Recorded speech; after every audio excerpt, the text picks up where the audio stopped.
Hi friends, అందరూ ఎలా ఉన్నారు? బాగున్నారా? అయితే చాలా బాగున్నామండి. నాకు కొంచెం జలుబు చేసింది, వాయిస్ని అయితే ఇగ్నోర్ చేయండి ఫ్రెండ్స్. ఈరోజు బీరకాయ కర్రీ అయితే చూపిస్తాను, చూసేయండి. ఫస్ట్ అయితే ఒక ప్యాన్ పెట్టేసి ఆయిల్ అయితే వేసుకుని పోపు దినుసులు వేసుకున్నానండి. అలాగే మిర్చి, ఆనియన్స్ అయితే వేసుకున్నాను. తర్వాత అల్లం వెల్లుల్లి పేస్ట్ అయితే వేసుకున్నాను. పచ్చెనపప్పు నానబెట్టింది అయితే వేసుకొని పసుపు ఉప్పు అయితే బాగా వేసుకొని కలుపుకున్నానండి. తర్వాత ఫ్రెష్గా కట్ చేసుకున్న బీరకాయ ముక్కలన్నింటినీ వేసి బాగా కలుపుకోవాలండి. అప్పుడే మనకి ఉప్పు పసుపు అనేది బాగా కర్రీకి పడుతుంది అనమాట. 5 మినిట్స్ తర్వాత మూత అయితే తీసేయాలండి.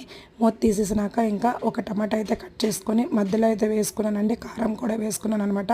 ఇప్పుడైతే మొత్తం అయితే టమాటా స్మాష్ చేసేసి మొత్తం కర్రీ అంతా కూడా కలుపుకోవాలండి. మళ్ళీ అయితే ఒక 5 మినిట్స్ అయితే మూత అయితే పెట్టుకున్నానండి. చూసారా, మనం మూత పెట్టుకున్నాక బీరకాయల నుంచి వాటర్ అయితే వస్తుందండి. వాటర్తోనే కర్రీ అనేది రెడీ అయిపోతుంది అనమాట. ఇంకా టేస్టీ బీరకాయ శనగపప్పు కర్రీ అయితే రెడీ అయిపోయిందండి. ఫైనల్లీ గరం మసాలా ఇంకా అలాగే కొత్తిమీర వేసుకుని సర్వ్ చేసుకున్నాను అనమాట. సూపర్ ఉందండి. వీడియో నచ్చితే లైక్, షేర్, సబ్స్క్రైబ్. బాయ్.